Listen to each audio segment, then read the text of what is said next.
1,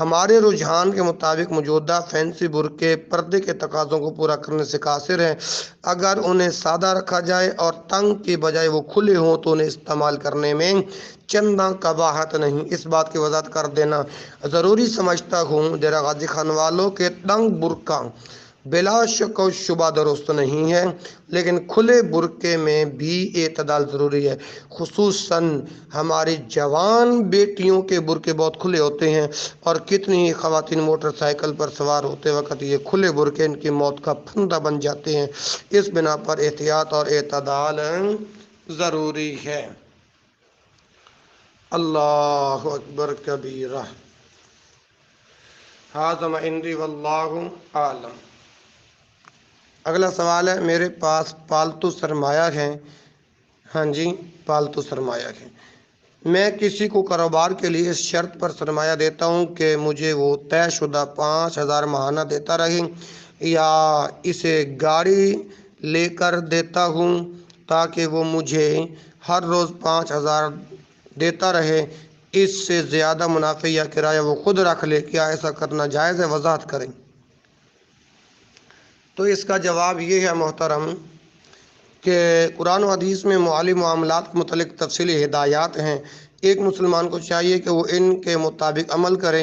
ہمارے رجحان کے مطابق مذکورہ بالا کاروبار کی 3 صورتیں ہیں، جن میں سے ایک ناجائز اور 2 جائز اور حلال ہیں۔ اس کی تفصیل کچھ اس طرح ہے۔ نمبر 1، جو صورت ناجائز و حرام ہے کہ ایک مالدار شخص کسی کو کاروبار کے لیے رقم فراہم کرتا ہے کہ تم اسے کاروبار میں لگاؤ، اور جو نفع ہوگا اس میں سے مجھے 5,000 ماہانہ دیتے رہیں اور باقی آپ کا ہوگا، یا اسے گاڑی لے کر دی جائے کہ اسے کرائے پر چلاؤ، مجھے 5,000 یومیہ دیتے رہو، اس کے علاوہ جو کرایہ ہوگا وہ آپ کا ہے، میں نفع میں شریک ہوں، نقصان تم نے خود برداشت کرنا ہے۔ یہ صورت حرام اور ناجائز ہے، کیونکہ اس میں ایک فریق سراسر فائدے میں رہتا ہے اور اس کا مال بھی محفوظ ہے، وہ جب چاہے نوٹس دے کر دوسرے فریق سے وصول کر سکتا ہے۔ اس میں دھوکہ بھی ہے جس کی اسلام اجازت نہیں دیتا۔ نیز اس شکل میں اور بینک کے طے شدہ سود میں کوئی فرق نہیں، کیونکہ سوال ہے نا کسی کو رقم دے کر طے شدہ منافع وصول کرنا۔ تو دوسری شکل جو ہے وہ جائز ہے، وہ ہے مضاربت کی ہے، کہ ایک آدمی دوسرے کو کاروبار کے لیے سرمایہ فراہم کرتا ہے، کاروبار کے اخراجات نکال کر جو نفع ہوگا اس کی شرح طے کر لی جائیں کہ وہ اسے نصف تقسیم کریں گے یا 45 اور 55 کے حساب سے منافع کو بانٹ لیں گے۔ اس شکل میں اگر نقصان ہوا تو کاروبار کرنے والے اس میں شریک نہیں ہوگا، بلکہ مالی نقصان سرمایہ فراہم کرنے والے کا اور کاروبار کرنے والے کی محنت رائگان جائے گی۔ اس صورت میں مالدار اپنے مال کا نفع لے گا اور محنت کش اپنی محنت کا معاوضہ وصول کرے گا۔ یہ صورت بھی جائز اور حلال ہے۔ اور تیسری صورت اجارہ کی ہے، جو جائز اور حلال ہے۔ مثلا سرمایہ دار کوئی گاڑی وغیرہ لے کر کسی کو کرائے پر دیتا ہے کہ اس گاڑی کا یومیہ کرایہ 5,000 ہے۔ سمجھ آ رہی نا؟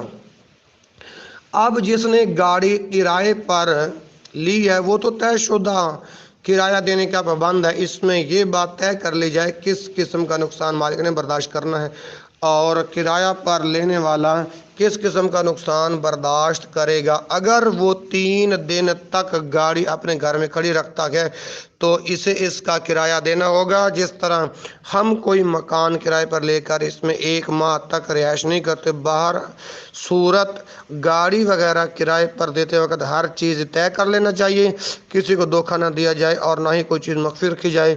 یہ صورت بھی جائز ہے۔ ہمیں چاہیے کہ درج بالا تفصیل کے مطابق سرمایہ کاری کریں اور حرام کاموں سے اجتناب کریں۔ ھذا ما عندی واللہ اعلم۔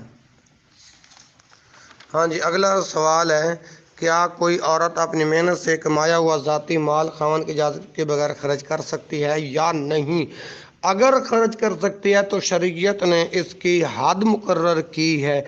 اگر کوئی خاوند کی اجازت کے بغیر خرچ کرتی ہے تو اس کا کیا حکم ہے؟ اللہ اکبر، اللہ اکبر، اللہ اکبر۔ اس سلسلہ میں کتب احادیث میں مختلف احادیث مروی ہیں، جواب عرض کر رہا ہوں۔ مثلاً ایک حدیث بائیں الفاظ ہیں کہ جب کوئی شخص کسی عورت کی عصمت کا مالک بن جائے، یعنی وہ اس کے نکاح میں آ جائے، تو اس عورت کو جائز نہیں کہ وہ اپنے ذاتی مال میں بھی تصرف کرے۔ ابو داؤد کتاب الاجارہ حدیث نمبر 3546۔ دوسری روایت میں ہے کسی عورت کو اپنے شوہر کی اجازت کے بغیر عطیہ دینا جائز نہیں۔ سنن نسائی کتاب الزکوٰۃ حدیث کا نمبر ہے 2541۔ ان روایات کا تقاضا ہے کہ شادی شدہ عورت کو اپنے مال میں خاوند کی اجازت کے بغیر تصرف کرنے کی اجازت نہیں ہے، جبکہ دوسری روایات سے معلوم ہوتا ہے کہ شادی شدہ عورت اپنے ذاتی مال میں تصرف کرنے کا پورا حق رکھتی ہے۔ مثلاً ام المؤمنین سیدہ میمونہ بنت حارث رضی اللہ عنہا نے رسول اللہ صلی اللہ علیہ وسلم کی اجازت کے بغیر اپنی ایک لونڈی کو آزاد کر دیا، تو رسول اللہ صلی اللہ علیہ وسلم نے فرمایا کہ اگر تم اپنے کسی رشتہ دار کو دے دیتی تو اس میں تجھے زیادہ اجر و ثواب ملتا۔ صحیح بخاری کتاب الہبہ اور حدیث کا نمبر ہے 2592۔ اس حدیث کی شرح کرتے ہوئے امام نووی لکھتے ہیں کہ عورت اپنے خاوند کی اجازت کے بغیر اپنے مال میں تصرف کر سکتی ہے۔ پھر جب صحابیات کو صدقہ و خیرات کرنے کی ترغیب دی جائے تو وہ صدقہ دیتی تھیں اور رسول اللہ صلی اللہ علیہ وسلم قبول فرماتے تھے، جیسا کہ عیدین کے موقع پر ہوتا تھا۔ صحیح بخاری کتاب العیدین اور 978 نمبر ہے۔ اس کے تحت حافظ ابن حجر لکھتے ہیں کہ اس حدیث سے معلوم ہوتا ہے کہ عورت اپنے مال کو خاوند کی اجازت کے بغیر خرچ کر سکتی ہے۔ کچھ محدثین کے خیال کے مطابق ممانعت اس صورت میں ہے جب عورت مالی معاملات میں نادان ہو، اور کچھ حضرات نے یہ پابندی حسن معاشرت کا حصہ قرار دیا ہے۔ اس سلسلہ میں ہمارا رجحان یہ ہے کہ بالغ عاقل خاتون شادی شدہ ہو یا غیر شادی شدہ وہ تجارتی معاملات میں آزاد ہے۔ اسے خاوند کی اجازت کا پابند کرنا اجماع امت کے خلاف ہے۔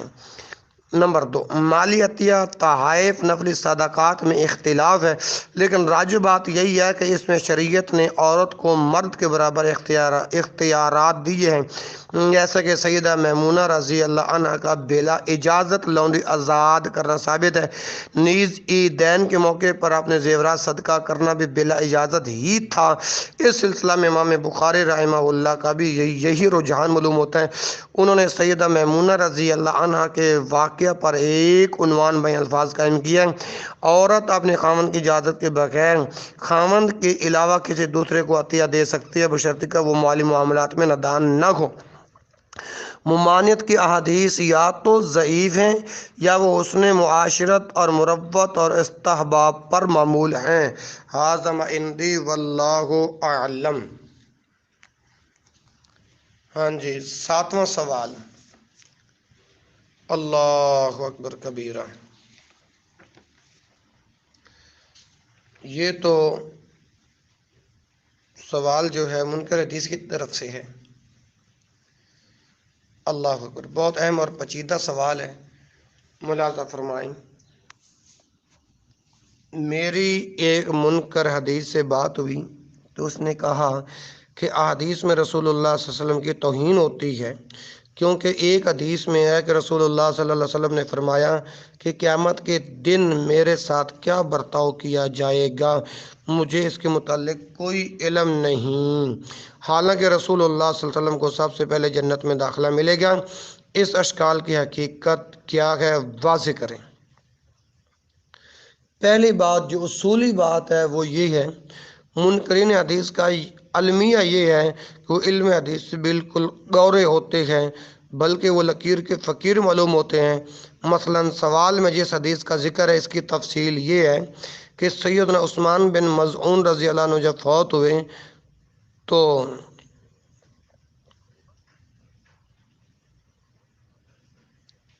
انتم الاعلیٰ رضی اللہ عنہ نے ان کے متعلق فرمایا: اے ابو صاحب، تم پر اللہ کی رحمت ہو، تمہارے متعلق میری گواہی یہ ہے کہ اللہ تعالیٰ نے تمہیں سرفراز کر دیا ہے۔ یہ سن کر رسول اللہ صلی اللہ علیہ وسلم نے فرمایا: تمہیں کیا معلوم کہ اللہ تعالیٰ نے انہیں سرفراز کر دیا۔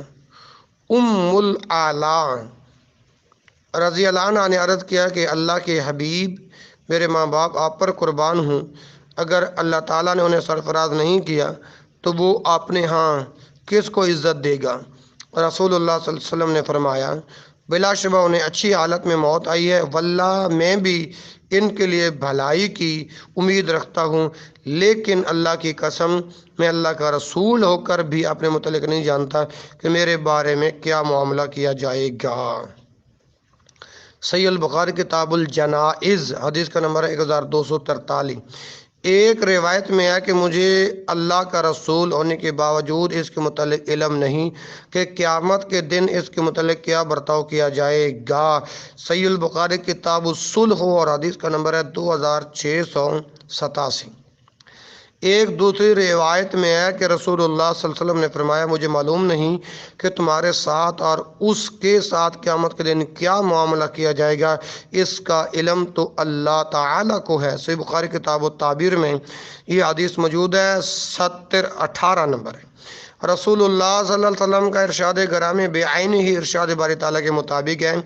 اللہ تعالیٰ نے فرمایا، آپ کہہ دیجئے میں کوئی انوکھا رسول نہیں ہوں اور میں نہیں جانتا کہ مجھ سے کیا سلوک کیا جائے گا اور تمہارے ساتھ کیا برتاؤ ہوگا۔ سورۃ الاحقاف کی آیت نمبر 9۔ اس آیت کریمہ کے متعلق منکرین حدیث کیا موقف اختیار کریں گے؟ یہ حضرات اس آیت کریمہ کا جو جواب دیں گے وہی احادیث کے متعلق جواب دیا جائے گا۔ ہمارے رجحان کے مطابق رسول اللہ صلی اللہ علیہ وسلم کا اپنے متعلق لا علمی کا اظہار اللہ تعالیٰ کے درج ذیل ارشاد سے پہلے کا ہے، اے نبی ہم نے آپ کو واضح فتح عطا کر دی تاکہ اللہ تعالیٰ آپ کی اگلی اور پچھلی سب لغزشیں معاف کر دے اور آپ پر اپنی نصیحت پوری کر دے اور آپ کو صراط مستقیم پر چلائے۔ سورۃ الفتح کی آیت نمبر 1 اور 2۔ کیونکہ جس آیت میں لا علمی کا اظہار ہے وہ سورۃ الاحقاف مکی ہے، اور جس صورت میں رسول اللہ کا مذکورہ اعزاز بیان ہوا وہ سورۃ الفتح مدنی ہے۔ حافظ ابن حجر عسقلانی رحمہ اللہ نے اس موقف کو اختیار کیا ہے، فتح الباری جلد نمبر 3 صفحہ 149۔ اللہ کے حبیب صلی اللہ علیہ وسلم کا ارشاد گرامی ہے کہ میں قیامت کے دن سب سے پہلے جنت میں داخل ہوں گا۔ مسند امام احمد جلد نمبر 3 صفحہ 144۔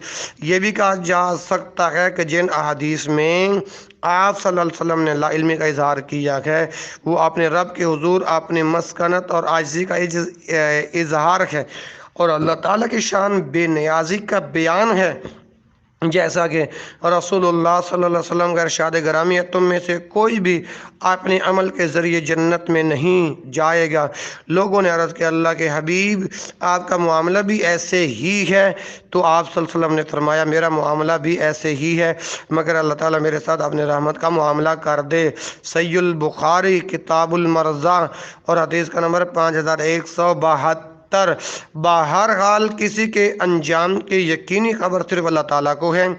آیت کریمہ میں رسول اللہ صلی اللہ علیہ وسلم نے اپنے اختیار کو بیان کیا ہے، وہ یہ ہے کہ اللہ تعالیٰ کی طرف سے مجھے جو پیغام ملتا ہے میں اسے بلا کم و کاست آگے پہنچانے کا پابند ہوں۔ منکرین حدیث کے اعتراضات کی کوئی حیثیت نہیں ہوتی، ان اعتراضات کے پس منظر میں کوئی علمی ثقافت نہیں ہوتی۔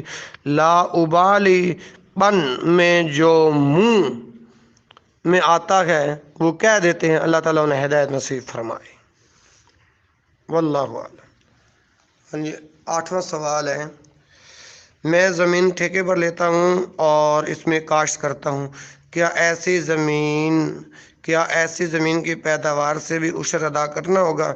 نیز عشر ادا کرنے کی صورت میں ٹھیکے کی رقم کو منع کر دیا جائے تو اس کی وضاحت کریں۔ او بھائی، پہلی بات یہ ہے، ہمارے ہاں کاشتکاری کے لیے 3 قسم کی زمین استعمال ہوتی ہے۔ نمبر 1،